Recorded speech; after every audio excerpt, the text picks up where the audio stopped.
सर्वप्रथम आप सभी को बहुत बहुत शुभकामनाएं देती हूँ, बहुत बहुत बधाइयाँ देती हूँ। नगर निगम एवं पंचायत चुनाव का संकल्प हो चुका है और अब सभी कार्यकर्ता लोग मिलकर इस चुनावी समर में पूर्ण जोश और उत्साह के साथ और विश्वास के साथ उतरेंगे और भारतीय जनता पार्टी का परचम लहराएंगे। आप सभी सम्मानित बहनों को मैं इसलिए बहुत बहुत शुभकामनाएं देती हूँ। जैसा कि आप सभी को विदित है कि सन 2019 और सन 2019 में नगर निगम के चुनाव और सन 2020 में पंचायत के चुनाव हुए। परंतु जैसे ही 2018 में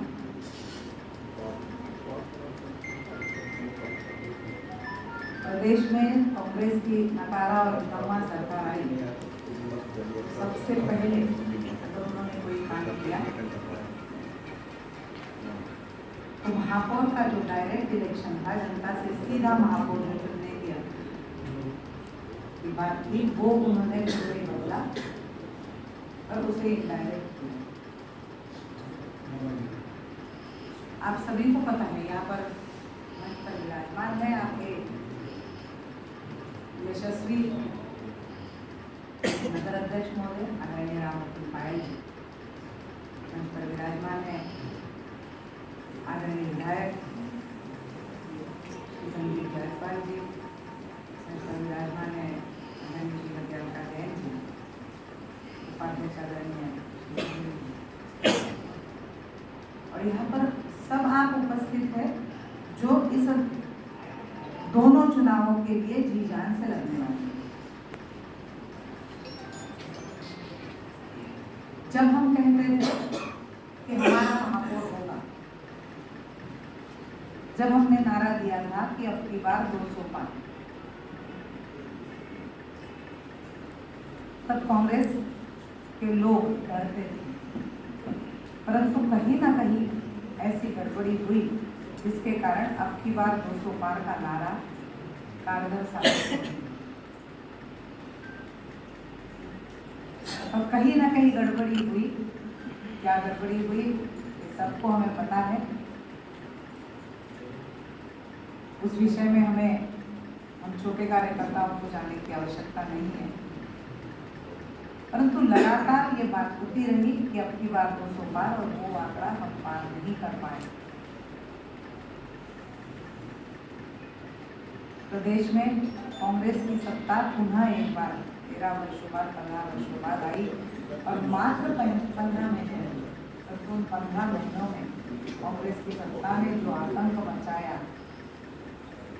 पूरे प्रदेश को बदहाली की स्थिति में लाकर के खड़ा कर दिया, तो हम सब लोग जानेंगे। कहीं कोई विकास के कार्य नहीं, सब विकास के कार्य ठप, कोई जनता की समस्याओं का निराकरण नहीं, सुनवाई नहीं, कार्यकर्ताओं की सुनवाई नहीं,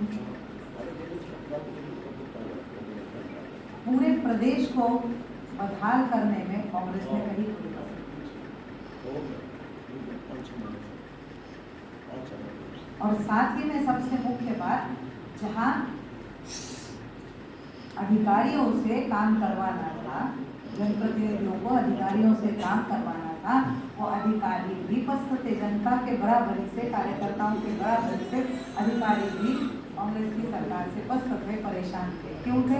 अधिकारी तो कभी परेशान नहीं होता है, परंतु कांग्रेस की 15 महीने की सरकार ने लगातार अगर कोई उद्योग चलाया तो ट्रांसफर उद्योग, हर अधिकारी का यहाँ से वहाँ, वहाँ से वहाँ, वहाँ से वहाँ, अधिकारी भी डरा सहमासा रहता था कि कब मेरा ट्रांसफर हो जाए। और वो डरा सहमासा अधिकारी क्या कभी विकास के बारे में सोच सकता है? हर जनप्रतिनिधि डरा सहमासा लगता था कि कब मुझ पर कोई जांच बैठ जाए। जांच करने के मुद्दे कुछ नहीं, फिर भी जांच बिठा दी जाती है, करने को कुछ नहीं। ये कांग्रेस की कार्य प्रणाली है, विकास के काम करना नहीं। जो चलती हुई योजनाएं थी, हमारे यशस्वी मुख्यमंत्री माननीय शिवराज सिंह चौहान जी ने इतनी अच्छी अच्छी जनहितैषी योजनाएं लागू करी थी। लाडली लक्ष्मी योजना, संबल योजना, कन्या विवाह योजना, कन्यादान विवाह योजना, कितनी सारी ऐसी योजनाएं थी जो मध्य प्रदेश में बहुत अच्छी तरीके से लागू हुई। प्रधानमंत्री आवास योजना केंद्र की योजना थी, केंद्र सरकार की योजना। सब की सब जनहितैषी योजनाएं सबको बंद कर दिया गया और झूठे वायदे कर करके चुनाव जीता गया। हम किसानों का ऋण माफ करेंगे, 1.5 साल हो गया फिर भी किसानों का कोई ऋण माफ नहीं हुआ।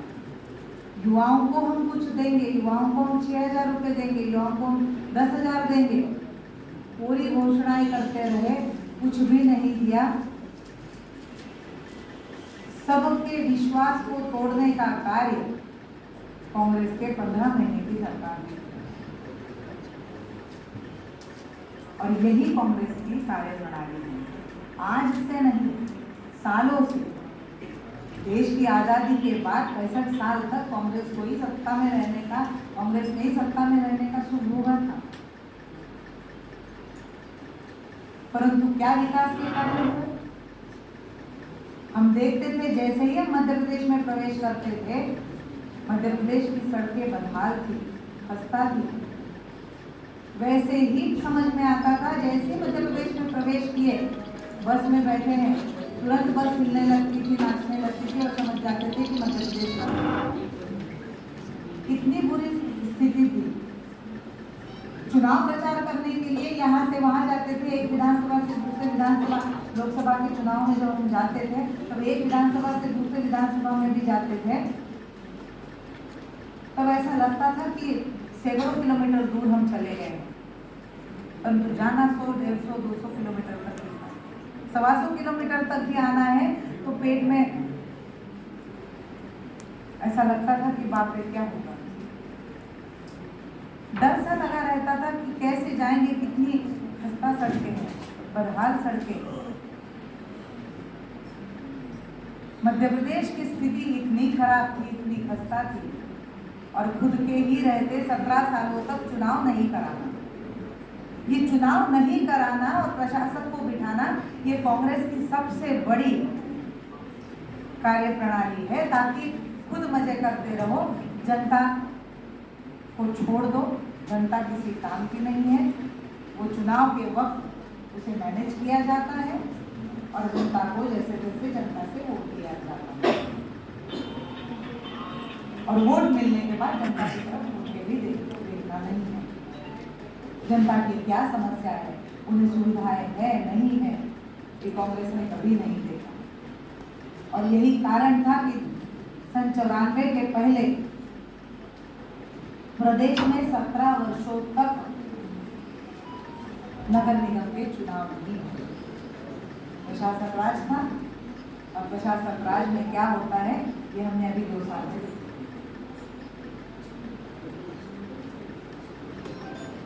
सन 2020 में जब भारतीय जनता पार्टी ने इलेक्शन की पूरी तैयारी कर ली, चुनाव की पूरी तैयारी कर ली, तब कांग्रेस कोर्ट चली गई ओबीसी आरक्षण को लेकर और कोर्ट जाकर के बार बार चुनाव को टालना। क्यों टालना? क्योंकि कांग्रेस दहशत थी। उन्हें पता था कि अगर ये चुनाव होते हैं तो इस चुनाव से वे हाथ धो गए और अगर नगर में, शहर में अगर सत्ता हमारी नहीं रही तो हम कुछ नहीं कर सकते और अगर डायरेक्ट इलेक्शन हुआ तो भी हम कुछ नहीं कर सकते, क्योंकि डायरेक्ट इलेक्शन हुआ तो जनता सीधे भारतीय जनता पार्टी का महापौर चुन के देती है। क्यों देती है जनता भारतीय जनता पार्टी का महापौर चुन के, भारतीय जनता पार्टी का पार्षद चुन के? क्योंकि भारतीय जनता पार्टी का हर कार्यकर्ता, पार्षद से लेकर महापौर, विधायक, सांसद, मुख्यमंत्री, हर कोई न केवल मुख्यमंत्री बल्कि प्रधानमंत्री भी विकास के नए आयामों को स्थापित करता है। हमने कभी सोचा नहीं था ऐसे कार्य आज भारतीय जनता पार्टी के कार्यकाल में हुए।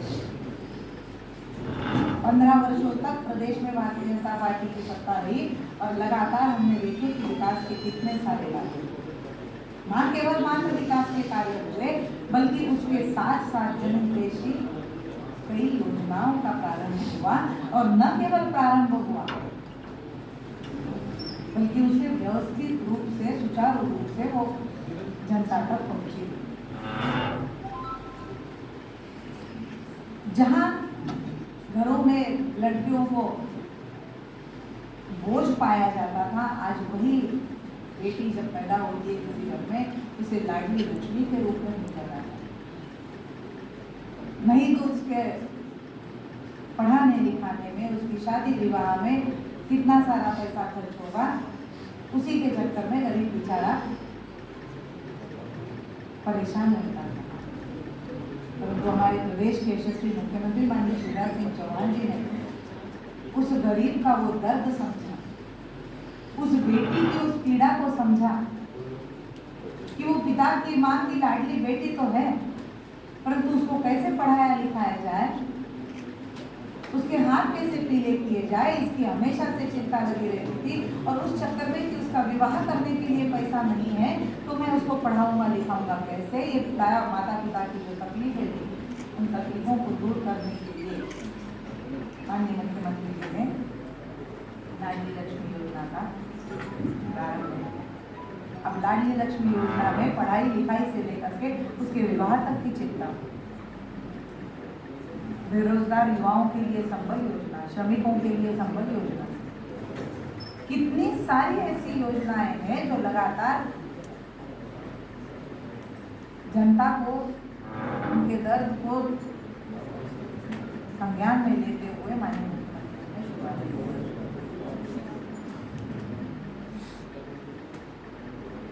भारतीय जनता पार्टी हर वर्ग को साथ में लेकर के उसके उत्थान के लिए लगातार कार्य करने वाली पार्टी, और जब हर वर्ग को साथ लेने की बात भारतीय जनता पार्टी कहती है, तब आज कुछ दिन पहले, विगत दिनों पहले जो सुप्रीम कोर्ट का आदेश आया था, फैसला सुनाया था और सुप्रीम कोर्ट ने 27% ओबीसी आरक्षण के साथ नगर निगम एवं पंचायत के चुनाव में हर वर्ग के उत्थान के लिए लगातार प्रयास करती है भारतीय जनता पार्टी। अब इसीलिए पूरे प्रदेश के संपूर्ण जनसंख्या के अनुपात में जहां ओबीसी का अनुपात देखा गया तब 27% आरक्षण के बाद हम लगातार करते हैं। मैं माननीय मुख्यमंत्री जी को बहुत बहुत धन्यवाद देती हूँ, बहुत बहुत उनको बधाई देती हूँ, अपने धन्यवाद प्रेषित करती हूँ कि कांग्रेस इस चुनाव को इसी मुद्दे को लेकर टालती है, बार बार हम पर आरोप लगाती है कि भारतीय जनता पार्टी अन्य पिछड़ा वर्ग की विदेशी नहीं है, ये मात्र और मात्र षड्यंत्र रचा जा रहा है। लगातार ये बातें होती रही, परंतु हमारे यशस्वी मुख्यमंत्री माननीय शिवराज सिंह चौहान जी कहते हैं, हमारे प्रदेश के अध्यक्ष आप सबके मुखिया माननीय वी.डी. शर्मा जी लगातार डटे रहे कि हाँ, ये जो मांग है ये अत्यंत आवश्यक मांग है, और उसी बलबूते पर आज उसी के फलस्वरूप लगातार प्रयास जारी रहे और उसी के फलस्वरूप सुप्रीम कोर्ट का आदेश आया। 27% आरक्षण के साथ, ओबीसी आरक्षण के साथ नगर निगम एवं पंचायत के चुनाव, ये माननीय मुख्यमंत्री जी की लगातार प्रयास की ही जीत है। अब न केवल माननीय मुख्यमंत्री जी की, हमारे प्रदेश अध्यक्ष जी की, प्रदेश संगठन मंत्री आदरणीय नित्यानंद जी, लगातार मंथन होता रहा कि कैसे इसको किया जाए। जब हम चुनाव की तैयारी कर रहे हैं तब कांग्रेस कोर्ट जा रही है चुनाव को रोकने के लिए, इलेक्शन। जब हम कोई मांग कर रहे हैं तब हमें षड्यंत्रकारी बता रही थी। परंतु आज जब सुप्रीम कोर्ट का फैसला आया तब कांग्रेस का ओबीसी विरोधी चेहरा बेनकाब हुआ।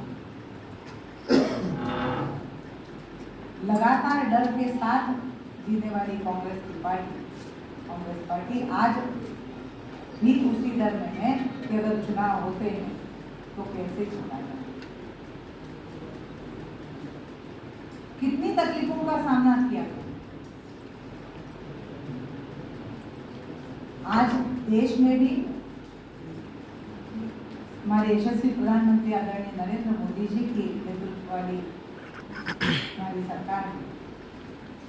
आज भी माननीय मोदी जी जापान के दौरे पर जापान में स्थित जो हमारे भारतीय हैं उनसे उन्होंने सीधा संवाद किया। तब हमने देखा कितनी वहाँ की हमारे भारतीय मूल के जो लोग हैं कितने खुश होते हैं, कितना उत्साह उनमें रहता है। जब माननीय मोदी जी विदेश दौरा करते हैं तो वहाँ के हमारे भारतीय मूल के लोग कितने उत्साहित रहते हैं।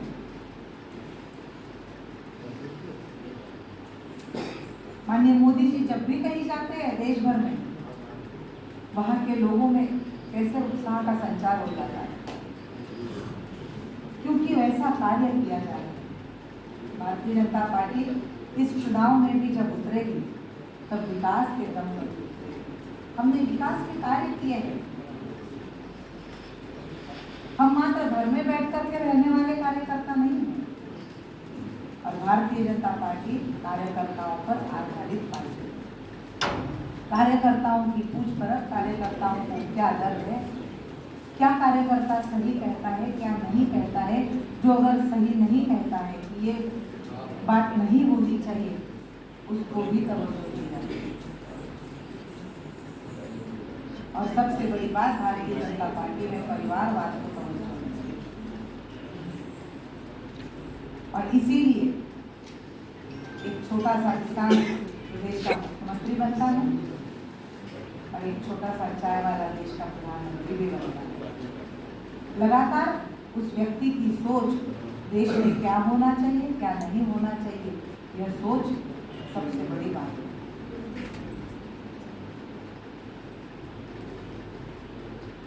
जिस तरीके से प्रदेश में यह त्रिमूर्ति काम कर रही है, आदरणीय शिवराज सिंह चौहान जी, माननीय वी शर्मा जी और माननीय हितानंद जी, जैसे ये त्रिदेव कार्य कर रहे हैं वैसे ही देश में भी त्रिदेव कार्य कर रहे हैं।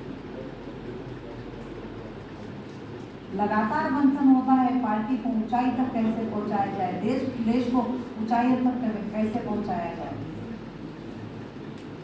भारत को विश्वगुरु बनाने का सपना हमने कभी था, परंतु कहीं ना कहीं गड़बड़ी हुई। आज़ादी के बाद 1947 में आज़ादी के बाद भी हमारे देश के बारे में तत्कालीन नेताओं ने नहीं सोचा और इसलिए आज हमारी ये स्थिति है। परंतु विगत 8 वर्षों में ऐसे ऐसे मुद्दों पर काम हुए, चाहे धारा 370 हो, चाहे राम जन्मभूमि का मुद्दा, अभिज्ञान वापी का मामला हो, कभी हमने सोचा नहीं था। अभी जब हम बैठे थे और आदरणीय कह रहे थे कि हम लोग जबलपुर के सांसद आदरणीय बाबूराव परांजपे जी के साथ बैठते थे और तब हमने पूछा कि क्या ये धारा 370 हट सकती है, तब उन्होंने कहा था हट तो सकती है परंतु हमारे सामने नहीं हट सकती। क्यों नहीं हट सकती? क्योंकि 2/3 बहुमत लोकसभा में आवश्यक है। 2/3 बहुमत कभी भारतीय जनता पार्टी का आता ही नहीं था और जब 2/3 बहुमत नहीं आया इसलिए 370 नहीं है। और फिर जब 2/3 बहुमत आया, पूर्ण बहुमत की सरकार भारतीय जनता पार्टी के आदरणीय नरेंद्र मोदी जी के नेतृत्व वाली जब बनी तब निश्चित हुआ कि अब धारा 370 हटेगी। कश्मीर का मुद्दा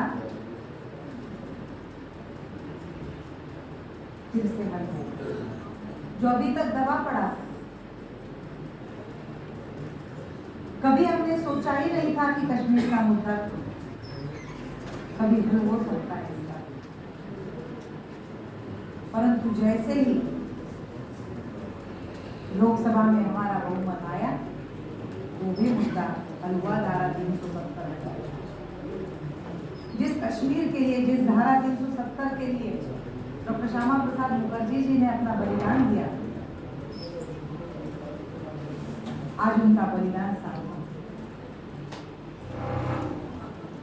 कभी हमने सोचा नहीं था कि स्वर्णिम चतुर्भुज होगा, हर गांव को शहर से जोड़ा जाएगा, परंतु हमने कभी अपने प्रधानमंत्री का या किसी कार्यकर्ता का या किसी बड़े नेता का उस योजना में नाम नहीं लिया, क्योंकि हमने परिवारवाद नहीं चलाया।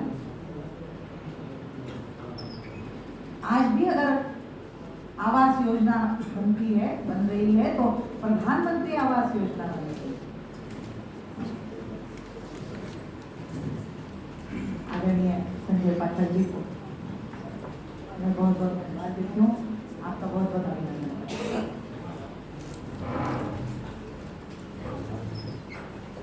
प्रधानमंत्री ग्राम सड़क योजना, एक गांव को शहर से जोड़ना, हर गांव को शहर के साथ जोड़ना, ताकि हर गांव में जो उत्पादन हो रहा है वो शहर में आएगा, बिकेगा।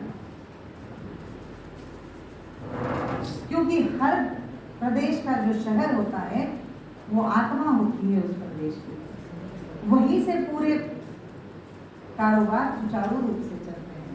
तो जो गांव में उत्पादन हो रहा है उसको अगर सही भाव, मोल भाव अगर मिलना है तो वो शहर ही नहीं। और इसलिए उस बेचारे गरीब किसान को या वो उत्पादनकर्ता को शहर के साथ जोड़ने के लिए पक्की सड़कों का आवश्यकता, पक्की सड़कों का होना बड़ा आवश्यक।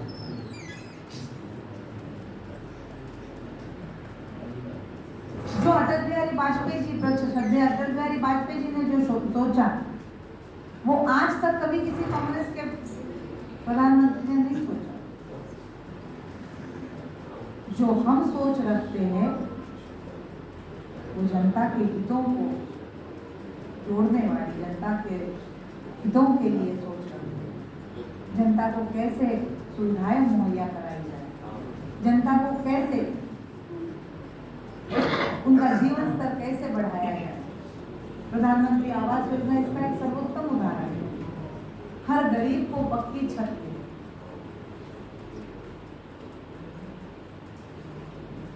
क्यों मिले? क्योंकि वही गरीब हमेशा पीसता है, वही गरीब बेचारा पीड़ित रहता है, क्योंकि तीनों मौसमों में उसी को हर मौसम की मार झेलनी पड़ती है। वो छोटी सी झुग्गी बना करके रहता है, जहाँ कहीं जगह मिलती है वहाँ झोपड़ी बना लेता है, और जब कहीं कोई उसकी कंप्लेंट हो जाती है तो वही झोपड़ी टूट जाती है। ऐसा न हो, उस गरीब को भी हक है पक्के मकान में रहने का, उस गरीब के बच्चे को भी अच्छे स्कूल में पढ़ने का अधिकार है, उसके बच्चे भी पढ़ लिख कर बड़े बने, इस देश के प्रगति में, इस देश के उन्नति में अपनी सहभागिता सुनिश्चित करें। इसलिए लगातार ऐसी जनहितैषी योजनाओं को हमारी देश की सरकार एवं प्रदेश की सरकार दोनों ही लागू करते हैं। मध्य प्रदेश एक ऐसा पहला देश है जहां पर हमारे यशस्वी मुख्यमंत्री माननीय शिवराज सिंह चौहान जी ने महिलाओं को 50% आरक्षण दिया है। हमारे देश की 50% आबादी अगर महिलाएं हैं तो उनका भी इस देश के प्रगति में, प्रदेश की प्रगति में योगदान हो, इसलिए यह किया गया एक कारगर प्रयास है और वो सफलता की नजर आता है। महिलाएं भी समझने लगी, जो मात्र चूल्हे चौके तक सीमित थी, आज वो भी राजनीति की बातें समझने लगी। क्या करने से फायदा होगा, क्या नहीं करने से फायदा होगा, ये साधारण वर्ग का व्यक्ति भी, साधारण सा व्यक्ति भी, चाहे वो श्रमिक हो, चाहे वो निम्न वर्गीय श्रेणी में आता हो, परंतु वो लगातार उसको भी समझ रहा है। और आज यही हम देखते हैं कि भारतीय जनता पार्टी लगातार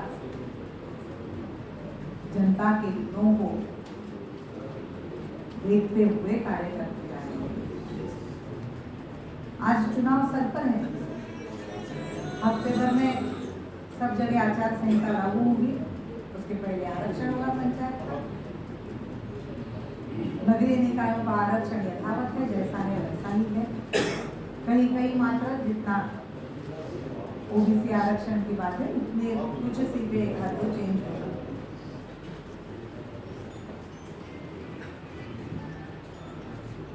परंतु जब हमें जनता में जाना है, जनता के साथ जब हमें सीधा संपर्क करना है चुनाव के दौरान, तब हमें अपने जनप्रतिनिधियों द्वारा किए गए हर विकास कार्य को बताना है कि यह विकास कार्य जो हमने कभी सोचा नहीं था, यह विकास कार्य हुआ। क्या पिछले 65 वर्षों में यह विकास कार्य आपने मांग की थी और पूर्ण हुए थे? परंतु आज ये हुए।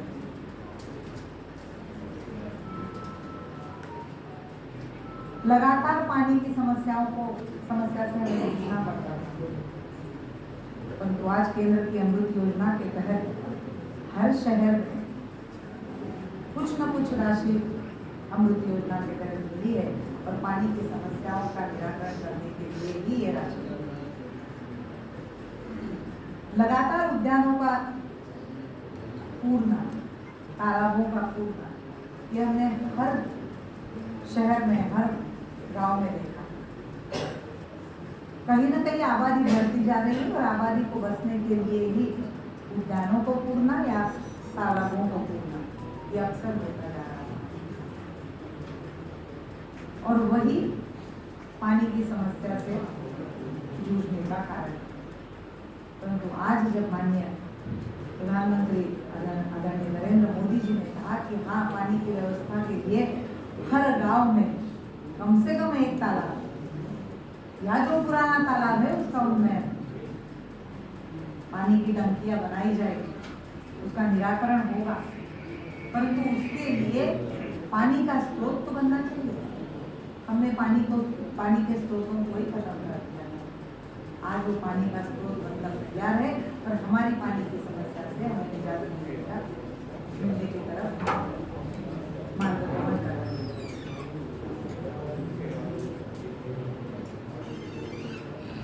स्वच्छता अभियान एक ऐसा अभियान जो आज तक कांग्रेस के किसी प्रधानमंत्री ने नहीं किया। कोई प्रधानमंत्री, कोई मुख्यमंत्री हाथ में झाड़ू लेकर शहर की सड़कों पर झाड़ू लगाए, ये हमने कभी सोचा नहीं।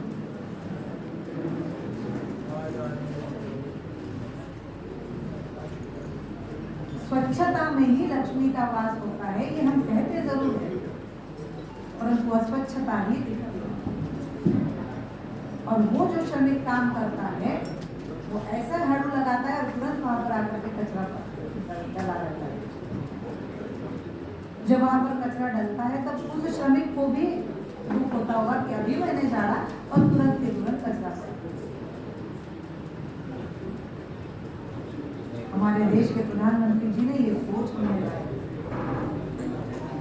कि अगर ये बात हमारे देश की अगर कोई पहचान बनानी है तो निश्चित रूप से हर किसी को जागरूक होने की आवश्यकता है।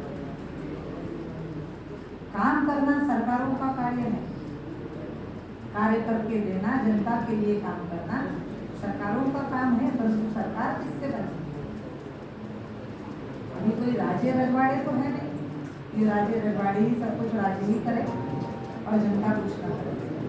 अब ये लोकतंत्र की सरकार या लोकतंत्र है और इसलिए लोकतंत्र में जनता ही राजा है और जब जनता राजा है तो निश्चित रूप से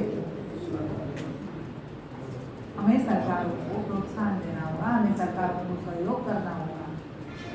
हमारे देश की छवि अच्छी बनाने के लिए निश्चित रूप से हर एक व्यक्ति ने काम करना होगा, क्योंकि छोटी सी छोटी कड़ी बड़ी कड़ी बनती है।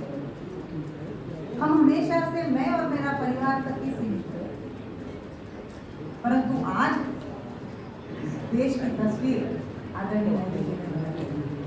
आज हम मात्र मैं और मेरा परिवार तक नहीं रहते, इस छोटी सी कड़ी से हम बड़ी कड़ी में आए। परिवारों से मोहल्ला, मोहल्ले से समाज, समाज से प्रदेश और प्रदेश से देश, ऐसी छोटी छोटी कड़ियाँ बढ़ती जाती है। और हमारा देश तो सबसे पुरातन सनातन देश है। उसका आधार ही है व्यक्ति से समष्टि, और उसी व्यक्ति से समष्टि तक की जाने की ये जो पादान है, जो सोपान है, एक एक करते हुए माननीय मोदी जी ने हमारे मन मस्तिष्क पर बैठाया। आज हम वो काम कर रहे हैं। अभी तक हम वो काम किए हैं, परंतु इन 2 वर्षों में अभी जो हमने तकलीफों का सामना किया, अब उन तकलीफों से कैसे निजात दी जाए और कैसे हर जगह भारतीय जनता पार्टी का जनप्रतिनिधि चुप बढ़ाए। हर जगह हमारा पार्षद, हर जगह हमारा जब विधायक सांसद हमारे हैं तो महापौर, पार्षद, जनपद से लेकर के लोकसभा तक सब हमारे होने चाहिए। आज कटनी जिले में भी मैंने देखा कि एक विधानसभा शायद अपनी नहीं है। आने वाले दिनों में जब विधानसभा के चुनाव होंगे, उसकी भी रणनीति आज से ही बनानी है। इस चुनाव पर उस चुनाव का भी दारो मदार। इसलिए हम जब भी जनता में जाए, अपने जनप्रतिनिधियों के कार्य करें। टिकट बहुत कम है, वार्ड 45 से ही नगर निगम के चुनाव में वार्ड 45, मतलब 45 लोगों को ही टिकट मिलने वाली है। परंतु इसका मतलब ये नहीं कि हम पार्टी से नाराज हैं। हम अपने मनमुटाव भूल कर, उतनी देर तक मनमुटाव भूले, हम जनता के साथ जुड़े, कार्य करें, अपने व्यक्ति को जिता कर लाए। अपनी सत्ता प्रदेश में रहेगी, अपनी सत्ता शहर में रहेगी, तब निश्चित रूप से क्या फायदा होता है अलग से दिखाई देगा। आज हम देखते हैं जहाँ जहाँ कांग्रेस के जनप्रतिनिधि हैं, छोटी सी रोड बनाते हैं, 100 मीटर की, 200 मीटर की, तुरंत एक बोर्ड लगा देते हैं, यह कार्य फला फला के द्वारा किया गया है। हमने कितने सारे कार्य कर दिए, करोड़ों अरबों खरबों के कार्य कर दिए। भारतीय जनता पार्टी के किसी भी जनप्रतिनिधि का नाम वहां पर या बोर्ड लगा हुआ मिलता है क्या? नहीं मिलता, क्योंकि हम तो कार्य किए जाते, कार्य कर जनता के हितों को ध्यान में रखते हुए कार्य करते थे। हम अपनी वाहवाही लूटने के लिए नहीं जाते। परंतु अक्सर ये होता है कि जब हम जनता में जाते हैं, तब जनता में कांग्रेस के जनप्रतिनिधि जाकर के झूठा प्रचार प्रसार करते हैं, गलत प्रचार प्रसार करते हैं और कहते हैं कि ये कार्य मैंने किया है। और तब हमें बताना चाहिए कि ये काम उन्होंने नहीं, ये काम भारतीय जनता पार्टी की सरकार ने किया है, भारतीय जनता पार्टी की जनप्रतिनिधि ने किया है। जब तक हम उनको जाकर के ये नहीं बताएंगे, तब तक उन्हें समझ में नहीं आएगा। वो तो बोली वाली जनता, जब तक उन्हें हम नहीं बताएंगे कि ये मकान आपको भारतीय जनता पार्टी द्वारा दिया गया है, तब तक वो नहीं समझेंगे। अगर उनके घर में अगर लाडली लक्ष्मी का अगर कोई बच्ची को अगर पैसा मिला है, राशि मिली है, तो ये बताना पड़ेगा कि ये लाडली लक्ष्मी योजना किसकी है। 15 महीने में तो ये लाडली लक्ष्मी भी बंद कर दी गई, संपत्ति योजना भी बंद कर दी गई, मुख्यमंत्री कन्यादान विवाह योजना भी बंद कर दी गई। हर वो योजना जो भारतीय जनता पार्टी ने जनहितैषी, जनहितों को देखते हुए बनाई थी, वो हर योजना को बंद कर दिया गया। और पैसा नहीं है ऐसा बता करके हर कोई योजना को बंद कर दिया गया। उन 15 महीनों में पैसा नहीं था, क्योंकि बोले क्या बता रहे थे बाबा, मामा ने खजाना खाली कर दिया। अब कैसा आ रहा है पैसा? इसी प्रदेश की जनता टैक्स के रूप में दे रही है, इसी शहर की जनता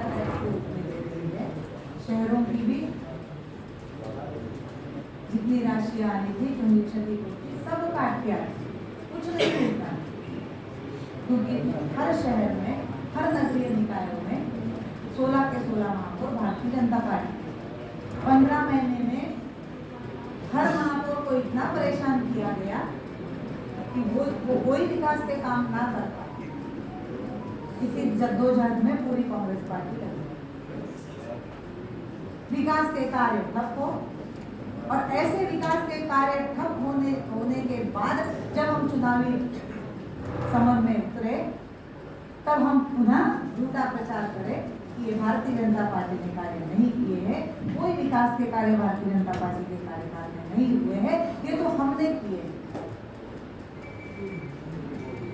ऐसा झूठा प्रचार करना, यही कांग्रेस की कार्यप्रणाली है। हमारी कार्यप्रणाली है कि हम विकास करके जनता के हितों को हमेशा से ध्यान में रखते हुए उनके लिए कार्य करते हैं। इसलिए जब हम जनता में जाएंगे तब हमें यही बताना है कि हम भारतीय जनता पार्टी, उनके जनप्रतिनिधि एवं उनके कार्यकर्ता ये जनता के हितैषी थे, है और रहेंगे। आपको जब भी कोई समस्या है भारतीय जनता पार्टी के किसी साधारण कार्यकर्ता के पास भी अगर आप आते हैं, तब आपका काम बिना पैसे लिए होता है।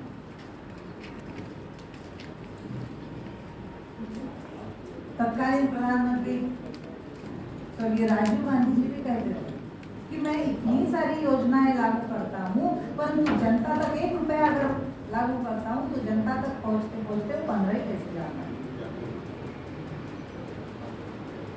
भारतीय जनता पार्टी के यशस्वी प्रधानमंत्री एवं प्रदेश के मुख्यमंत्री आदरणीय शिवराज सिंह चौहान जी ने यह मामला ही खत्म कर दिया।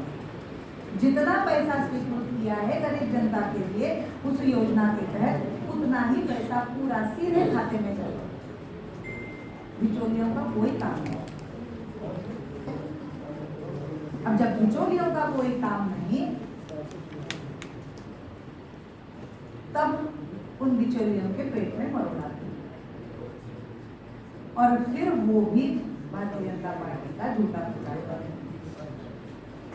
परंतु हमें ये नहीं होने देना है।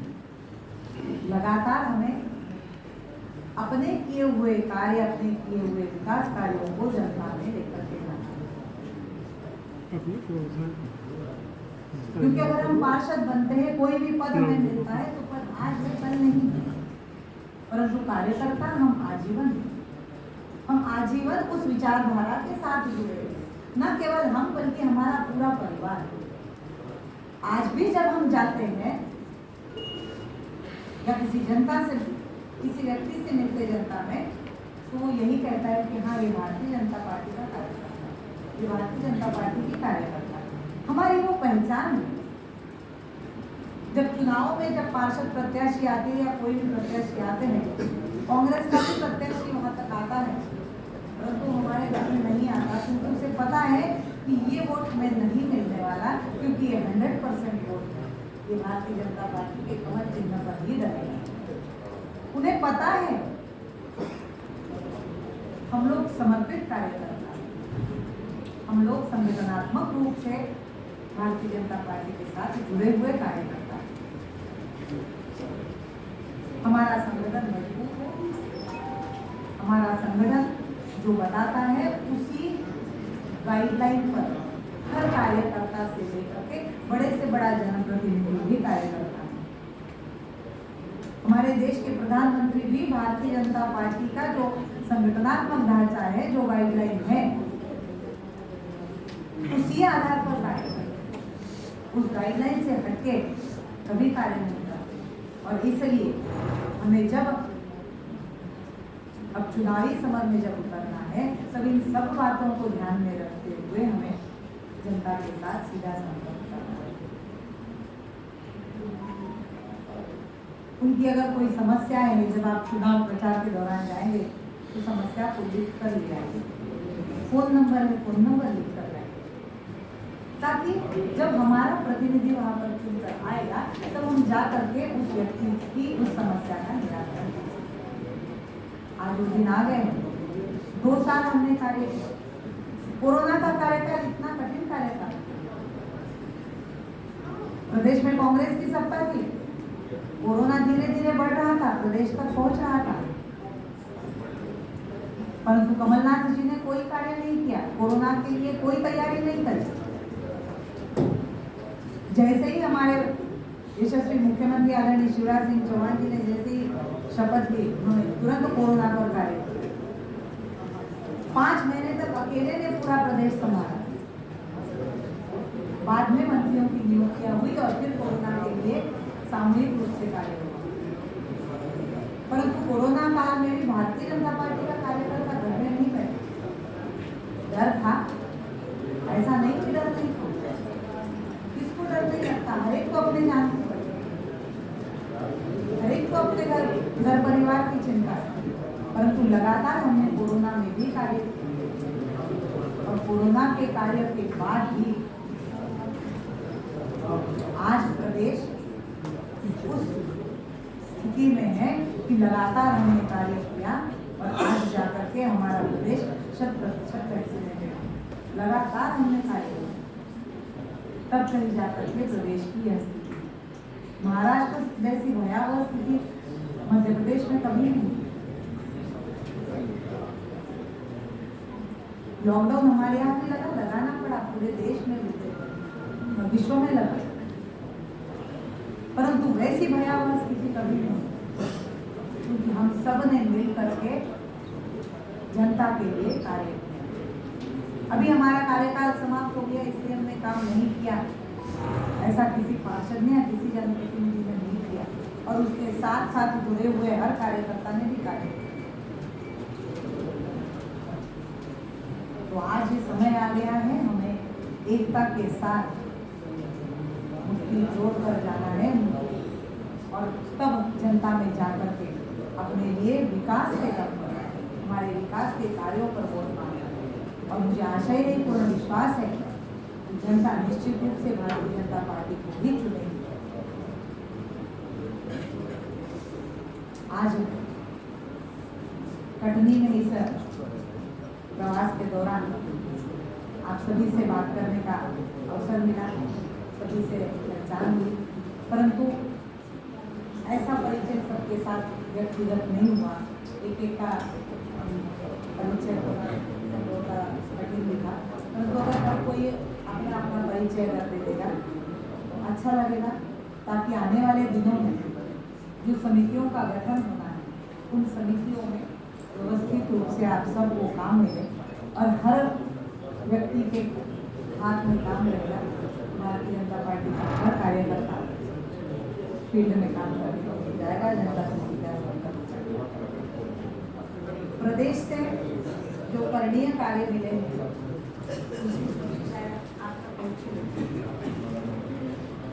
जो करणीय कार्य करने हैं,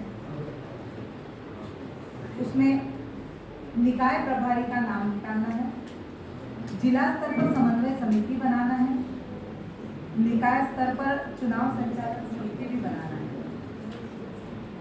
निकाय स्तर पर संकल्प पत्र, प्रचार प्रसार, मीडिया, प्रिंट, प्रवास, दौरा कार्यक्रम, जनसंपर्क कार्यक्रम आदि के लिए भी उपसमितियां बनानी है। साथ ही साथ नव मतदाता महिलाएं, युवाओं का भी सम्मेलन करना है। उसी के साथ साथ कार्यकर्ताओं का भी एक सम्मेलन करना है और उसमें जो गाइडलाइन पार्टी गाइडलाइन आएगी प्रदेश कार्यालय से, वैसे कार्यकर्ताओं को आपको दिशा निर्देश देना है। और ये कार्यक्रम नगर निगम क्षेत्र में वार्ड स्तर पर और नगर पालिका नगर परिषद क्षेत्र में शक्ति केंद्र स्तर पर, निकाय स्तर पर प्रमुख कार्यकर्ताओं की समिति बनाना है जो कार्यकर्ताओं से चर्चा करेंगे।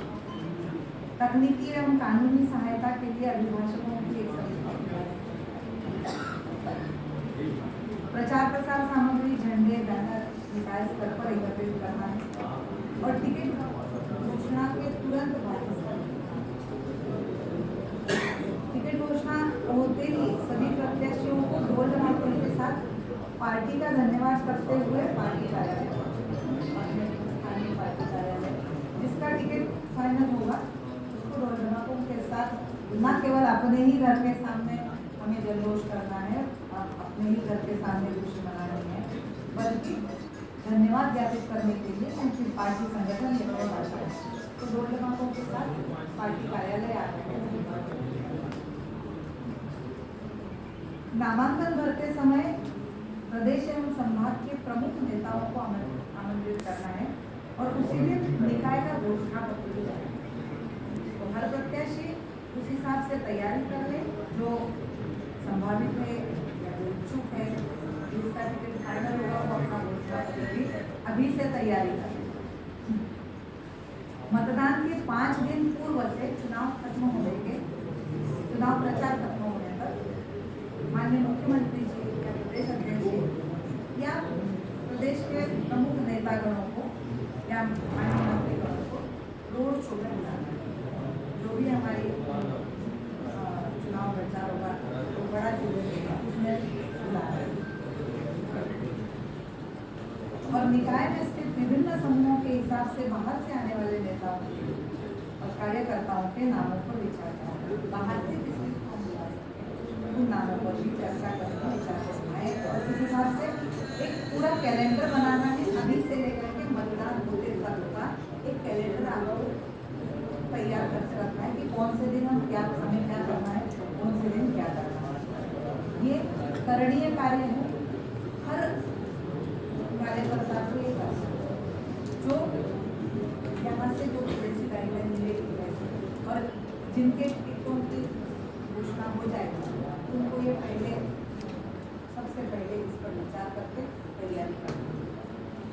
आज आप सभी लोगों के साथ मुझे पहली बार बैठने का मौका मिला। आप सभी को पुनः एक बार इस चुनाव के लिए बहुत बहुत शुभकामनाएं देती हूँ, बहुत बहुत बधाइयाँ देती हूँ कि आप एग्रेसिवली बहुत दम के साथ आप जाए और जनता के साथ सीधे संपर्क में भारतीय जनता पार्टी की विशेषताएं और भारतीय जनता पार्टी के विकास कार्य में। भारत माता की जय।